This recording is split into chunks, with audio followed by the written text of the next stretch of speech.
we have too much. And some of us are sick because we have too much eating, too much drinking, too much everything. In a world of abundance, micro-action is easy. Because if you don't buy this or that, there are still a lot of things that you can buy.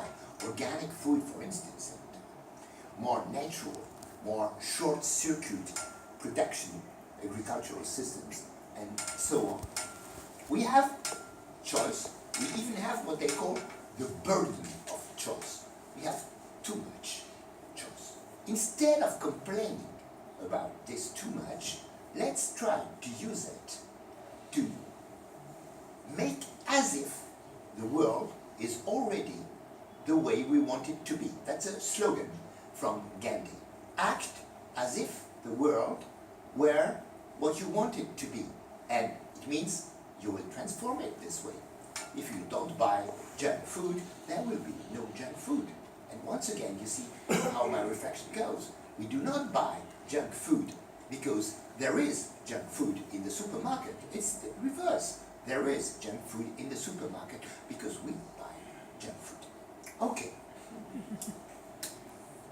The global result of micro-actions, not in the world, but in the life of an individual, I suggest we call this simply wisdom.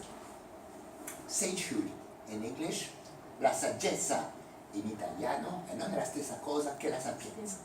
Mi dispiace perché si chiama la sapienza, but my choice is wisdom. Wisdom is not knowledge, as you were saying. Non è la conoscenza. Wisdom is a moral, personal attitude. And where is the main ontological, I'm a philosopher, where is the main ontological difference between knowledge, sapienza, and wisdom, saggezza? It is that knowledge in sapiens is on the side of discourse. Ontologically, science, knowledge, lies in books or hard drives written somewhere. That is to say, it's discourse. To know something, to be a scientist, is to have a capacity for discourse on some objects, talking. But wisdom, we know this since Hellenistic schools of wisdom, is about action, not about what you say, but about what you do. Smokers can say that smoking is dangerous and that they shouldn't smoke and that they personally want to stop one of these days, but they smoke. And what is important for their lungs, their lives, is that they smoke. It's the action. And it's not a problem of wisdom. Every smoker knows smoking is dangerous. I've never found one person believing it's good for its hair, for his or her health. So the problem is on the other side, the side of action. They do nothing to stop smoking, and you can just replace smoking by poverty, climate crisis, injustice, and so on. They talk a lot. They write, they sign treaties, and they give this as we are acting against this or that. They are not acting, they are talking.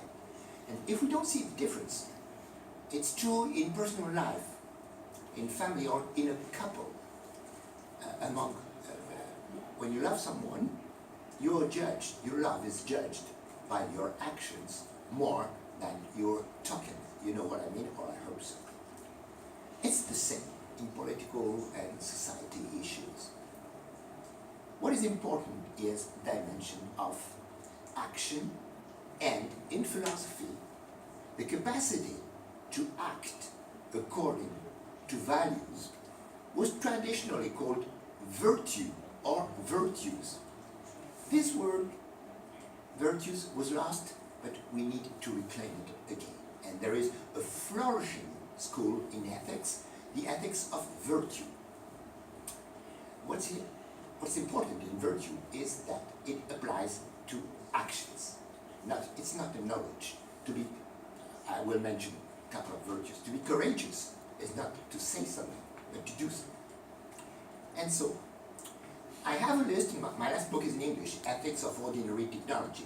In this book, I take a risk. I mention what are, according to me, the virtues.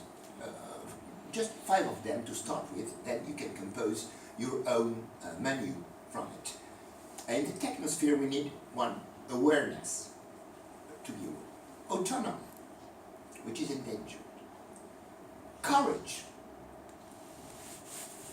After that, benevolence. That is, being benevolent to the others. And the last one, not to be forgotten, is humility. Not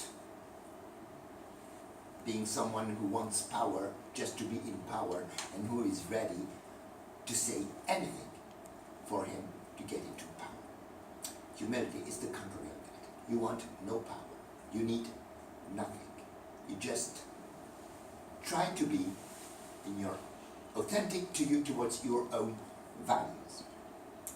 And for the sustainability of the HST, there is one composed and complex virtue I want to insist on. It's called in English satiety, and it exists in French, la satiété, and in Italian, la sazietà. La sazietà è avere abbastanza. When you have enough. And this is a very good question and a very good exercise. When, I'm not talking about you, I'm talking about me, and every one of us should think for himself or herself. When do I have money enough? How much? And is there, and how much? Somewhere. How? When do I have a home large enough? A car powerful enough? And so on. If there is no answer, it's a very serious disease. I call it the Elvis Presley syndrome. First you want a white Rolls Royce, then you want a pink Rolls Royce, then you want more and more Rolls Royces and houses, always bigger, and you're never satisfied. Oh, I know Elvis, well, I believe Elvis Presley is dead, but people in Wall Street, people in companies everywhere, they want more money just for wanting more money. They have no satiety level. They will never be satisfied. And on the opposite of side, and I hope you hear Gandhi behind my words again, when you know what you want, I'm sorry, but in our world, it's not very difficult to reach it. If you want to have a place to settle, something to eat every day for you or your family, you can do that even in our rich society. If you're not working, if you're not able to work, because you're too young, too old, or impaired, or anything. So this is a very particular situation where we have all the means of power through technology and all the understanding of virtues, because what I've said is nothing obscure or difficult in it.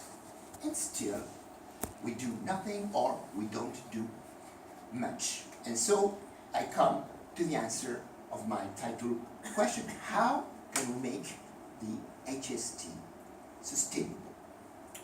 My suggestion is simply in reinvesting ethically the ordinary. I insist on the ordinary. What we eat every day.